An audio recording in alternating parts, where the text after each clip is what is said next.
Hello there everyone, and welcome to Empire Total War with the Russo-Turkish War mod set in the years 1877 to 78. The Russo-Turkish War, also known as the Russo-Turkish Liberation War, was a conflict between the Ottoman Empire and an Eastern Orthodox coalition led by the Russian Empire but composed by Bulgaria, Romania, Serbia and Montenegro. The war was fought in the Balkans and in the Caucasus. And as it is with this mod, it doesn't actually provide a campaign, so instead what I'm going to do is what I like to call a battle series, where we do custom battles with a sort of historical context to the best of our ability, but so it's not really a recreation.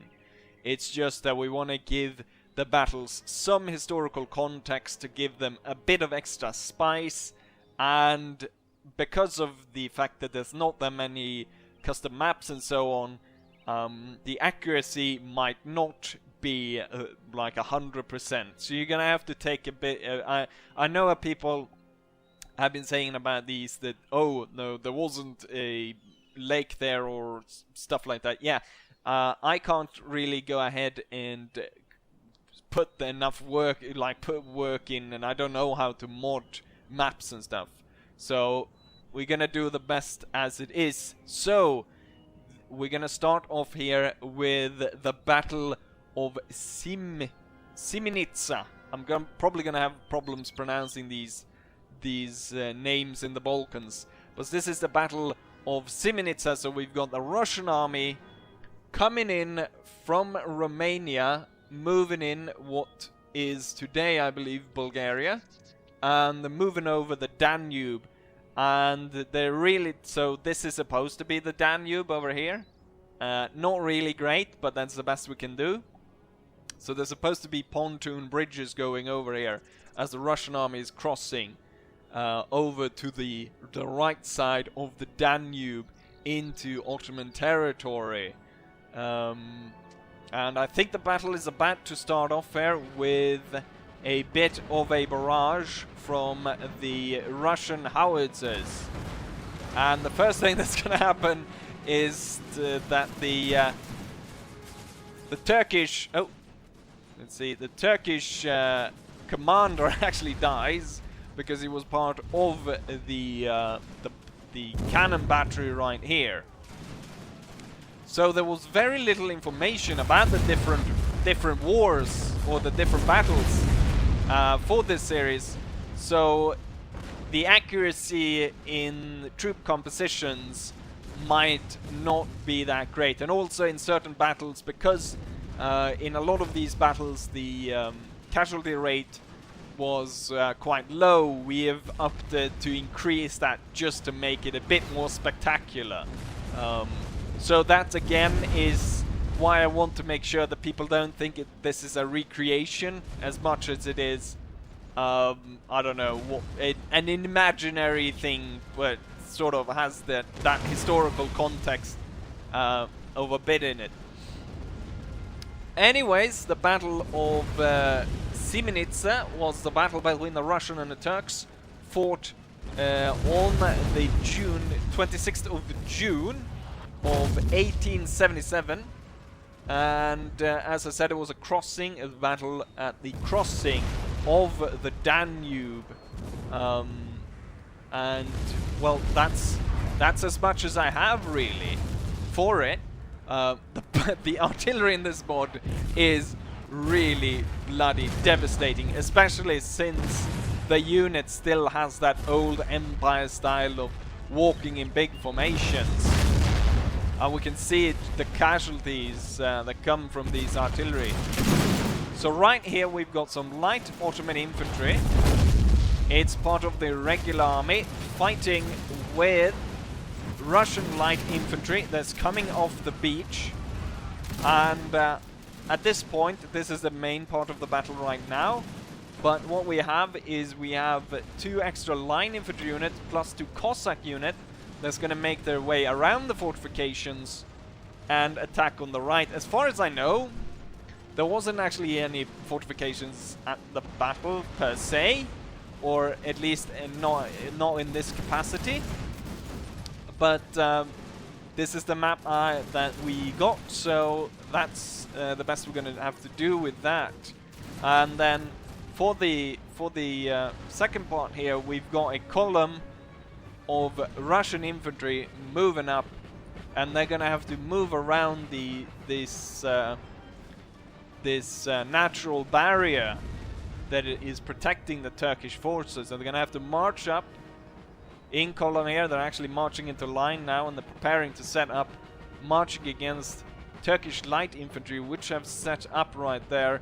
We also have 2 units of lancers ready to take on the Turkish cavalry, which have deployed on this side of the field. Actually kind of looks like these guys are Cossacks as well. Like my other Cossack infantry unit, they look pretty darn similar. Let's see if we can see the Cossack units that are moving up on the beach here. Pretty similar, at least in the colors. They've got quite a bit of blue and red, which... Oh, right. So we are moving in to attack the fortifications. The light infantry have dealt with the light infantry in front of the enemy battery, and the enemy battery has more or less been suppressed. They have no... Yeah, they are actually completely suppressed and destroyed. And so now we're going to take on the fort here. So we got Turkish light infantry readying up and is starting to fight here with the Cossacks. The Cossacks, being kind of an irregular unit, is not as good as the irregular Turkish line. And also, these guys are fighting knee-deep in water, and that obviously affects them as well as they're pushing up here from the beaches. But they do have 2 units, and that's going to help them out a lot against the Ottomans. Now I've concentrated the artillery on the fortifications, starting to blow them up as well, and also targeting the men behind the these embankments or these emplacements they've got here. Looks like my advance on this side has started off, and we're coming under very heavy fire as we march up towards the Turkish position, readying to open up. Just like the Mahdist war mod, the accuracy of the rifles is very high, and so the casualties are very high, because we basically have two units here, both armed with modern rifles going at each other, so the casualty rate will be very high on both sides. In this case, however, there are more Russian infantry on the field than there are Turkish, and also I've got a lot of I've got a lot of Russian artillery being able to blast them. So a single light unit was able to destroy this line infantry, but now they're pulling back as we're pushing in quite a lot of fire into them. And as the Turkish now are retreating back towards the defensive position, I've sent the Lancers to attack, but there is a hidden light infantry unit that is going to devastate this Lancer unit. So within seconds they have lost half the unit, and they're down to about 50 to 60 men as they reach the line. There's only 21 left at this point, so half the cavalry force was absolutely massacred. The upside though is the devastation that the Lancers are causing on the morale of the Ottoman force, and they're actually breaking apart. Also, I ordered the artillery to open fire towards this position, which has caused quite the disarray in among the Turkish forces. We are going to have some friendly fire though, as I, a bit late, told the artillery to hold its fire. But the cavalry charge was bloody, but I would still call it a success, because we brought down the Ottoman units, and left is 26 light infantry units retreating back towards the defensive position at the beach. And at the same time, the Cossacks have defeated this unit and marched up to a position which they're now able to come quite close to the fort here. But I realize that in a prolonged fight here, we're not going to succeed because we're losing so many men. So what I'm going to do is I'm going to send this Cossack unit in to actually charge down this line infantry unit. And at the same time here we've got a lot of reservists. A lot of these units never ever fired a bullet in this battle and are just retreating away at this point. So here come the Cossacks, ready for the charge. And they're gonna go in with the bayonet to push the Turkish soldiers away. For Mother Russia! Charge! Oh no, the flag died just in the charge. The second units of the Cossack is going to be pushed in as well. And it's going to go down to a very heavy melee fight.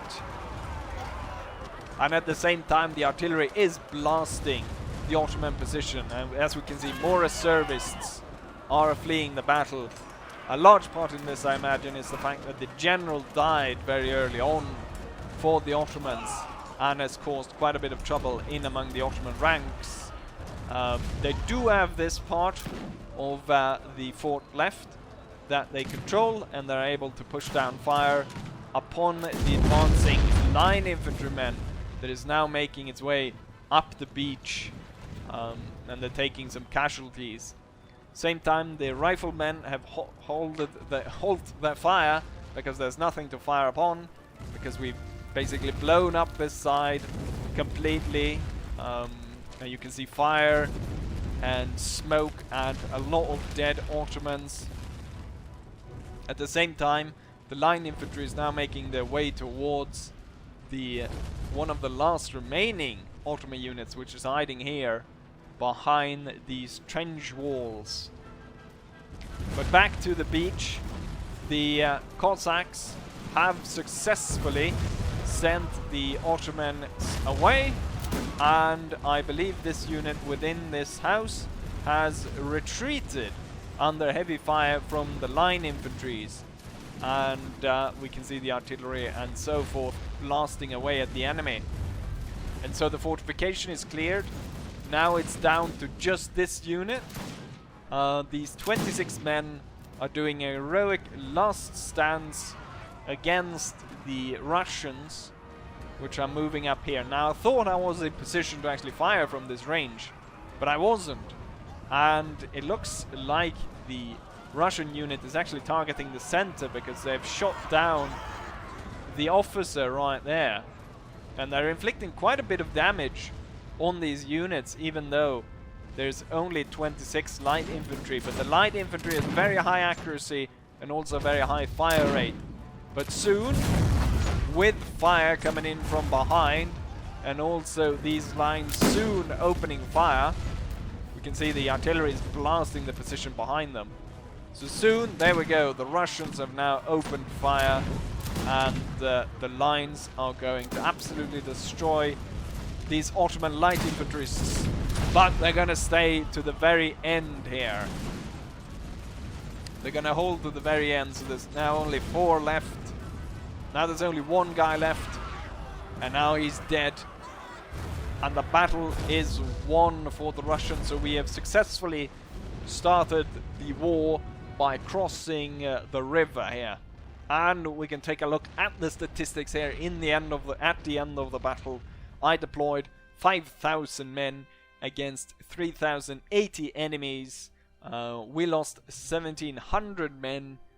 So we can see the disparity here in between, or the difference in here, and calculate that about 200 of my casualties were friendly fires,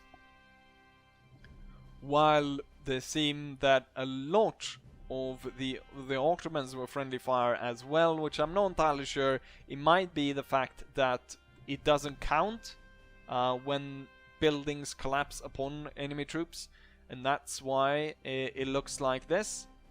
And let's go and take a look at what units did the most damage. So we got howitzer, Cossack infantry. So the Cossack infantry and the howitzers did a lot of damage. The Cossacks did brave work moving up the beach and lost a lot of men. Both the units had about less than 20 men left at the end of the battle, so they lost more than 95% of their unit. However, they were able to take out quite a few Ottoman troops and take valuable positions and also gain a lot of experience. Let's see, but throughout this, a lot of the casualties inflicted here doesn't seem to be due to us shooting down the enemy. A lot of the Ottomans retreated from battle, and a lot of them were just cut down as the buildings collapsed around them. Anyways, since there were not a lot of information about these battles, and it's a very confusing time period with a lot of rebellions, with Serbians, Bulgarians, and all kinds of nationalistic movements in the Balkans. There's a lot of possible battles for this mod, since they have modded in specific nations like Bulgaria, Serbia, and I think the Greeks might also have be part of it, even though they weren't part of this war, but they could also be part, maybe a Greek independence war or something like that. So maybe we can bulk in a lot of different ones. So if you have a battle during this time period that you want to suggest that is not part of the sort of timeline, what we're going after is the timeline on Wikipedia for the Russo-Turkish War. So we're going through those and taking out those that we can and those that we feel would be different from each other. We're gonna play those, and if you have anything other that's sort of set during this time period, go ahead and suggest it down below, and we can try and see if we can work something out to try to create that. But yeah, other than that, I hope you enjoyed this video, and hopefully I'll see you guys for the next one. Bye!